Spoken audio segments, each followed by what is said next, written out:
Hello SGD, and what we're looking at here is a map of Aswan in Egypt and the Granite Quarry. So on the bottom right hand corner of the map you can see just by the way it's shaped, that's the modern quarry.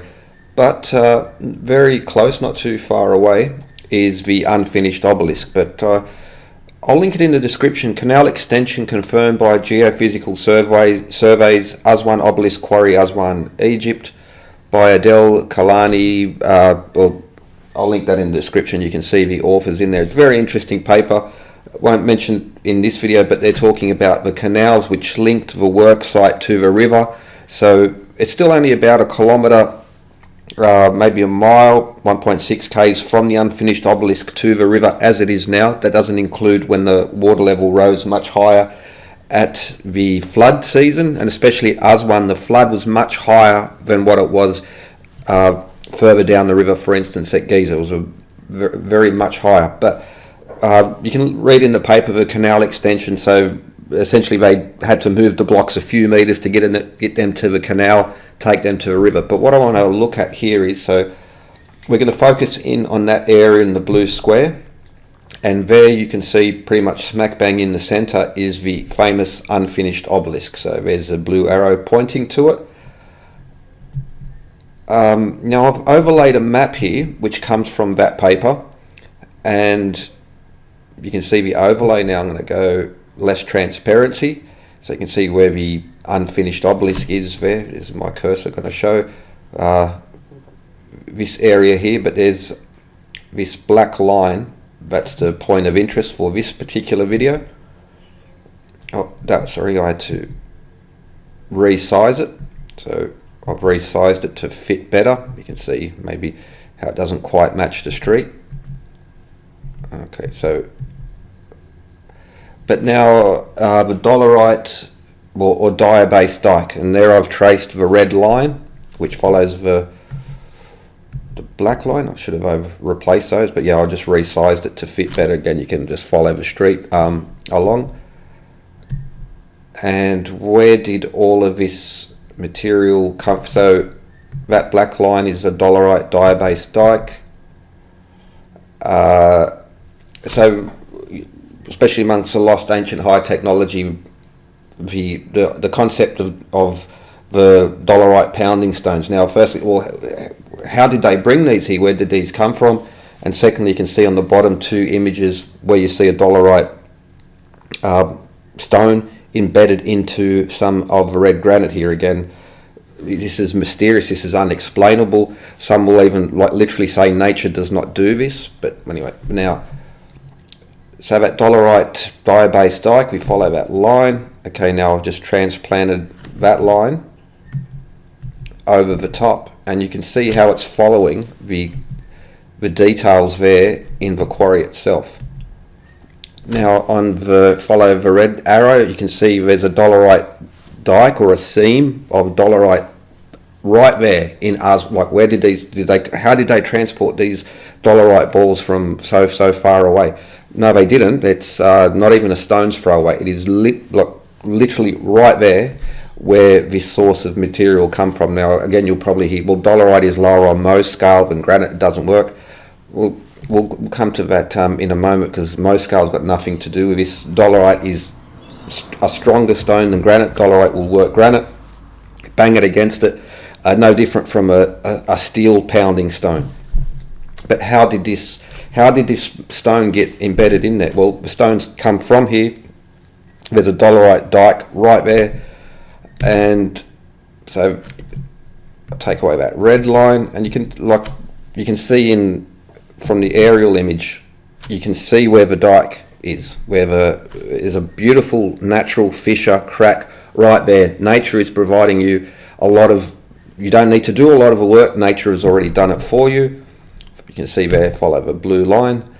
Now top right, we can see what's called a Zenolith or foreign stone. Now in the case of that one, we could call it a xenomegalith, foreign giant stone, which is embedded especially in igneous rocks such as granite. So there's no mystery at all how this particular stone become embedded in there.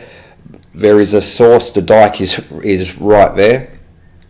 so we can ignore that. Now we zoom in on that picture and you can see the dike. Well, there's an added advantage of that, of having this natural crack, this fissure, this separation in between the granite, because now I can split and break away the granite much easier. For that top half of that stone, it's already done for me. Nature has done it, so I can get that big block and take it away in no time at all. Nature has provided the crack to do it, so you don't have to spend a lot of time whether using the plug and feather method and wooden wedges. Copper wedges work just as great. I've done experiments on that. Don't let anyone ever tell you that copper wedges don't work. Christopher Dunn, I don't know how he failed to do it. I did it with a tiny copper shims and bits of wood. He couldn't do it with his copper tool. I don't know how he failed. I had no problem doing it whatsoever. But we zoom in on that area, and again you can see where the natural workings are. The quarrymen have taken advantage of this and used that dike, that seam, that crack which is already provided by nature to remove and work the stone. Don't work hard, work smart, and that's what they did. And so again, you can just see like it's there. That's why, you know, let's take advantage of it. Why go to all the extra work when it's already done for you? Nature has provided the tools and provided the work. Link to the paper in the description. Dolerite balls, pounders were used much later on, even up to the Middle Kingdom, up to the Roman time when it was well into the Iron Age. So they had other tools available, but they still use those. Why? Because they're cheap. They're there, they're plentiful, it's right there for you to use. Now, so all of these are used stones. Now, from my own experiments, again, I don't have access to, I live in sandstone country, so I don't have access, but here are two pounding stones that I used. These are of black flint, but the one on the left, which was already a rounded natural pebble, I used that, and it works fine. It's steel or iron is not some magical item that just like chews through granite. But what I found is that the one on the right, which had it fractured, and I noticed that this one works much more efficiently. Firstly, the sharp edges of there helps with the process, but also the flakes, the little granules that broke off, acted like little chisels. So when I was pounding in, they were also working in. So I would just say that the reason why all those dolerite balls were found is because they are used tools. You would take the rougher natural form of it, which is not nicely rounded, and you would use those until it becomes rounded and then discard it and get a better one, which has firstly all those cracks and all the sharp edges, and that does work better. That's from my own experience. Again, I haven't pounded away heaps, but the experiments I've done or shown in the past, well, that one works great, and the cracked stone with the sharp edges and corners and all the little flakes come off, act like tiny little chisels. That works noticeably better than the dolerite balls. So again, you see the experiments with dolerite balls by the Lost Ancient High Technology. Basically, they go to the quarry there, they pound on the stone for 30 seconds and then shrug. I can't. 30 seconds and I haven't shaped my. God, the Egyptians must have done it in 2 minutes, because I'm here for 30 seconds. All of a sudden I lose coordination and I'm just like banging. It's like, I've got no coordination at all, and I'm sort of banging, and it's after 30 seconds I'm tired. Well, fiddlesticks to them, but those experiments are not. It's infomercial levels of bad acting on that sense. And so working with steel, do you think that people working with later steel tools or even modern carbide tools are just breaking things away, and it's like after 30 seconds there's this giant hole because for 30 seconds they've been... No, that's the way granite is. It's a tough substance and it takes time, and if you're doing an experiment and declaring success in your failure after 30 seconds or a minute, then you're not serious. But so used stones or rounded stones, they just don't work as well. The original, you take the original dolerite, will have the sharp edges and all the little flakes will break off. It just works better. Now, again, the thing is, steel pounders, lol. Well, I mean, the old work gangs, work crews, or even still now, you'll see images of in poorer parts of the world with kids there banging on sledgehammers to break up the stone. So again, if they say, well, oh, lol, dolerite pounders, ha ha ha, you must be dreaming. Well, how the hell, like steel pound, again, steel is not a magic, it's just a hammer. That's what it is. Dolerite hammer or a steel hammer, you'd probably choose, I'd choose steel if I had to, but really what's the difference between the two? Effectively none. Now I'll link a video as well, Dolerite versus Granite. Scientists Against Smith did one. They're just pounding away for 30 minutes. Now I get people will put, I saw it in the comment, but they had to cut. They had a scale which was limited to 60 kilos or 55 kilos. The granite they were using was too heavy, so they use a modern cutter to cut the stone down to weight so it can fit on the scales. They pounded away for 30 minutes, measured the difference in weight, calculated how much they can do. Even they point out the dolerite they were using is Russian stuff, which is not probably, but either way, they even created a scoop mark in there as well. And that'll be a separate one. I'll have a look and talk about those scoop marks in Aswan. But the point is, the tool, nature has provided the tool, dolerite pound. Now, if that was a seam of steel, then what's the difference? It's still a pounding stone, whether it's or a pounding tool, a hammer, whether it's dolerite or whether it's steel. Again, you'd probably choose, almost certainly you'd choose steel, but it's working exactly the same. Steel or iron is no magical substance. Now again, anyway, the tools are provided, but that dolerite seam, you can also see how it follows the work area. They're taking advantage of the natural cracks in there. For instance, the top half of that, okay, that's split. I form a crack, there's a natural seam there, it's going to want to crack very easily. I have a nice big block of granite ready to go. So even where there is just pure granite, it's not just like a huge lump of perfect granite. There are cracks running through it. Again, other experiments, but also observations. You can see cracks running through.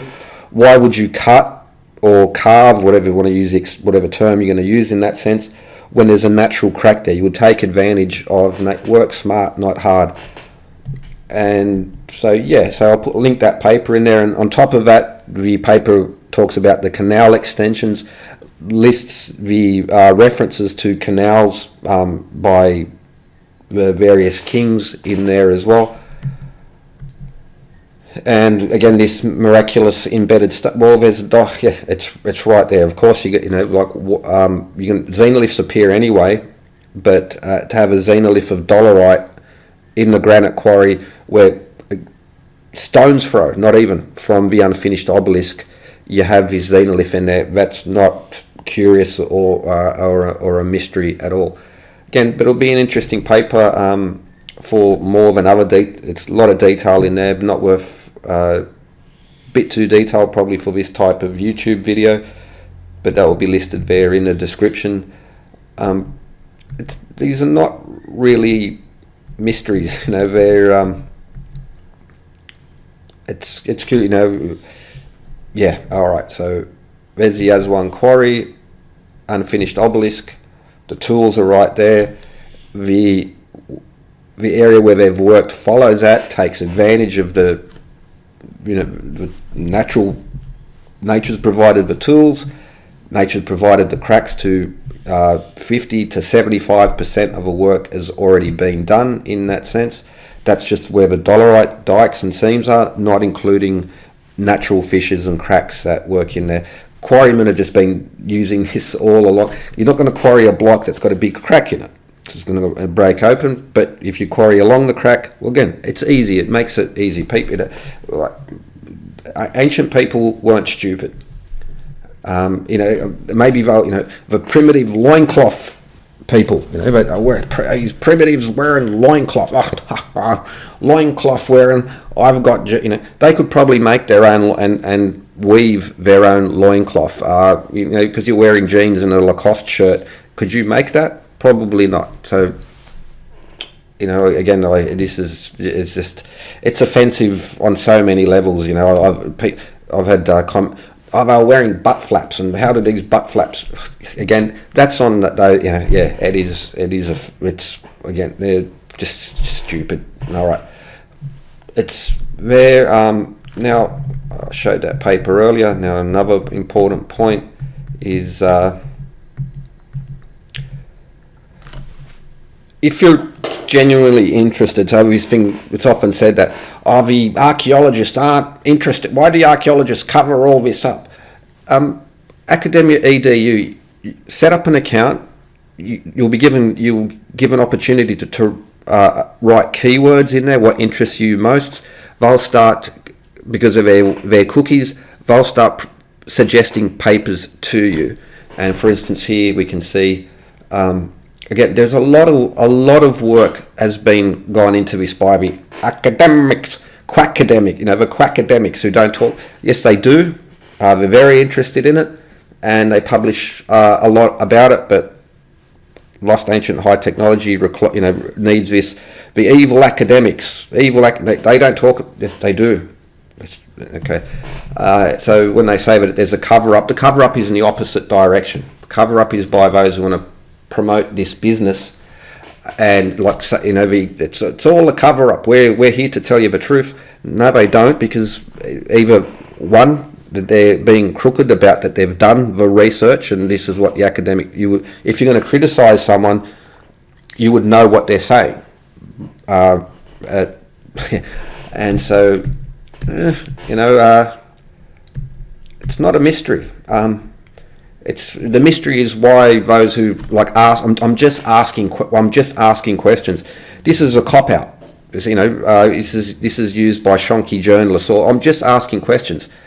No, you're